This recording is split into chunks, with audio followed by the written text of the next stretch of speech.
Hello, welcome to the Tuesday Business News Report. It's now time to bring you our feature. On the show today, we're focusing on reactions so far generated as Nigeria's inflation rate once again recorded a spike, increasing by 15.75%. Now, this comes as no surprise as economies had earlier forecast above the 15% threshold. This is contained in the latest National Bureau of Statistics report on the Consumer Price Index year on year in the month of December 2020. This is 0.86% points higher than the rate recorded in the month of November, which is pegged at 14.89%. The percentage change in the average composite CPI for the 12-month period ending December 2020 over the average of the CPI for the previous 12 months was 13.25%, representing a 0.33 percentage point increase over 12.92% recorded in November 2020.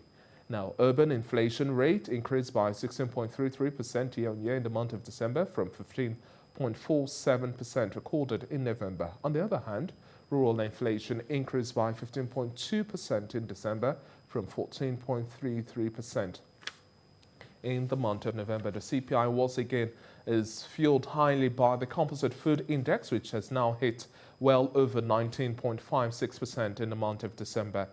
That's from the record of 18.3% recorded in November last year. The rise in food index was caused mainly by increases in the prices of bread and cereals, potatoes, yam and other tubers, meat, fruits, vegetables, fish and oils, as well as fats. Well, joining me now live in our Lagos studio, I have public finance and policy analyst Olusegun Elemo. Good to have you on the breakfast show today. Yeah, thank you for having me. Now, for so many economic watchers like yourself, these figures did not come to you as a surprise. Some even had said, well, we'll see between 15 and 16% increase in terms of the inflation rate, but we cannot watch these figures go uncontrolled. What's your expectation now from the monetary and fiscal authorities to help stem the tide of the inflationary pressures we are facing at this point in time? Yeah, thank you for that question. Yes, for the monetary interventions, for me, I think that CBN needs to move very rapidly right now. Look at how, one of the factors that is responsible for this is the point that importers, for instance, are unable to access freely forex, to import some necessities that people, ordinarily purchase on a day-to-day basis. And I know that, there's been, this forex rationing sort of, and it's also now impacted the market. So we need a situation, but CBN is kind of, in a fix because oil hasn't gotten to that, point where we can earn so much forex to shock whatever we're experiencing, in the market. But certainly, there must be, some way out. CBN just has to, probably pull from the reserve and see how it can intervene. And perhaps maybe there needs to be a review of those items that have been restricted, not to come in, from outside the country, because production is on the low right now in Nigeria, and that again is as a result of what COVID has done. Don't you think that will be tantamount to a policy somersault? Some are saying that instead of having to look towards that avenue, that we should rather have stimulus to enhance production levels and capacity. At this point in time, we have to look towards zero interest rates like we see globally. Central banks are also tilting to. We also have to consolidate on the supply and demand aspect of things, look at security and a whole lot more. But now we expect the MPC to meet on Thursday, and our fingers are crossed whether or not we'll have fresh decisions. For a while now, the monetary policy rate has been retained at the same peg, as well as other key parameters. Do you think we might see a surprise move from the MPC in terms of responding to these figures that we have now? What I expect the MPC to do is probably to, like you mentioned, review the lending rates. And it's not just the lending that will solve the problem that we're in right now. There are other infrastructure gaps. Even if you give a manufacturer money as single digit, for instance, what are the infrastructures that enhances production? If there is no power, sufficient power to enhance, and the cost of production still continues to rise. As you're aware, recently, the tariff for electricity was reviewed, and it's more than 100% increase, sort of, for some people. So if those infrastructures are not in place, then what's the incentive for providing lending? And then again is the distribution logistics.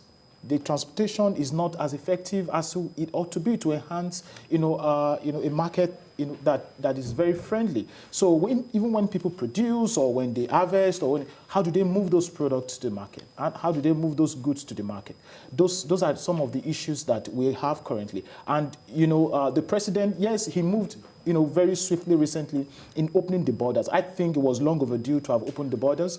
I was, at first in support of shutting the borders. We needed our neighbors to know that we cannot continue to, condole all of these things. But it was long overdue. The pressure was on the, internal economy, and then there was no production. So we needed to bring in products so that we don't keep people, many people, chasing after very few products in the market. Olusegun, if I'm important now, with regards to the forecast we have for the year 2021, every single move, policy direction, has to also take into consideration that we expect the implementation of the African Continental Free Trade Area Agreement. How do we now have sustainable pricing, competitive pricing that will keep Nigeria on the edge so that every Nigerian has food items and services come to them at cheaper rates, but we still have that competitive edge where any investor would rather want to work here? But at these rates where you have to pay for more in terms of electricity tariff, fuel as well, there's no infrastructure,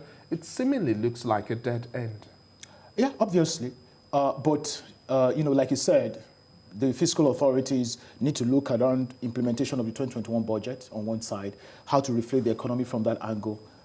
Yes, there will be lots of borrowing to do that, yeah, and then we're looking forward to that, but we have to spend efficiently. I mean, we just have to speak sense to ourselves. We are running a 13 trillion budget. That is not even enough. When you look at the population, it's inconsequential. Largely funded or expected to be funded by borrowing. Exactly. So there's pressure on borrowing, and then there's the fact that even the budget itself, the budget size, is not enough. Is insignificant to the demand of the population. Now, on the other side about controlling the price of food and other products in the market, is that we need to understand that if we are not producing, or we are producing at a limited quantity, we need to open up and let people bring in products. Yes, you can't levy those products as they come in and then provide incentive, like you said, lending incentives and all that for local manufacturers. But the truth is, if you are producing in Nigeria, if you're manufacturing anything in Nigeria, the conditions for operations are not that suitable. And like I said, there's no infrastructure, there's no power. Even your office right now, how much are you spending on diesel to keep everything running fine? So and then when you now apply that to an average manufacturer, how do you expect the person to then compete? But what must happen is that open the borders, let product come in, let's have some stability in the market, let's have products in the market so that many people don't chase after few products. That will stabilize the inflation. And then we need to look at security. We're dealing with the second wave of the COVID-19, the affairs of a harsher third wave of the COVID-19 as well. Now, what's your forecast for Nigeria's inflation rate for the next report we'll likely expect from the National Bureau of Statistics? It's going to increase. Yeah, certainly. It's going to increase, except the fiscal and monetary authorities quickly moving. Provide forex to manufacturers, open up the borders, let products come in, and then review, like I said, those restricted items on the list. There are some items on that list that are not currently produced locally right now or produced in limited quantity. We need to review all of that. And see, let me tell you something. We just need to have this sense of urgency that things are moving fast, and those who are making decisions need to also move faster. It is with that sense that we begin to, it's not when things happen, when things start going out of hand. Right now, where the economy is spiraling out of control. It is. And then look at security affecting farmers here and there, and then there's poor harvest, and we just need to really, move very fast.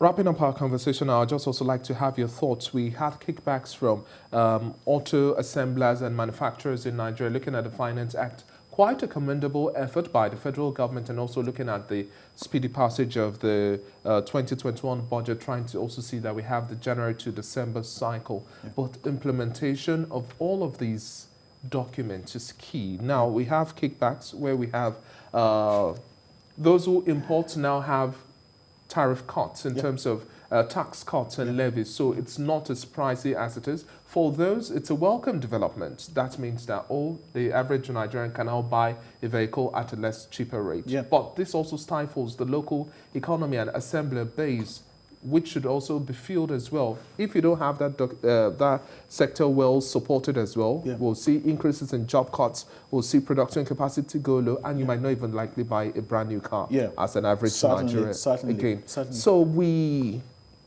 have situations from the agricultural sector, aviation, and a whole lot more, where it seems like the government is speaking from both sides of the mouth. You see, the point is, what is pushing people to buy cars? The thing pushing people to buy cars is because there is no effective transportation mechanism. The mass transit system is not working. It's not working. So that's why people are buying cars. And what's the local production like to meet the demand? Look at putting 30%, levy on vehicles imported. It's wrong. It's a wrong idea in the first place. That was why, those prices, shot up. And I believe that the government now realized that no, this can't just work. And so those who are manufacturing locally, yes, they must find a way. For instance, maybe the fiscal authorities and monetary authorities need to find a way to incentivize that. If you are manufacturing, yes, we need to provide some incentive for you, but not to shut the borders against. We definitely need incentives for all key sectors of the economy if we want to spur the recovery process a little faster than we already have, because at this point in time, our GDP rate is growing well below the rate of unemployment, population growth rate, and a whole lot more, and that's not sustainable. Certainly. We have to look for ways of having sustainable pricing and much more. Thank you very much for your time on the Breakfast Show today. Olusegun Elemo.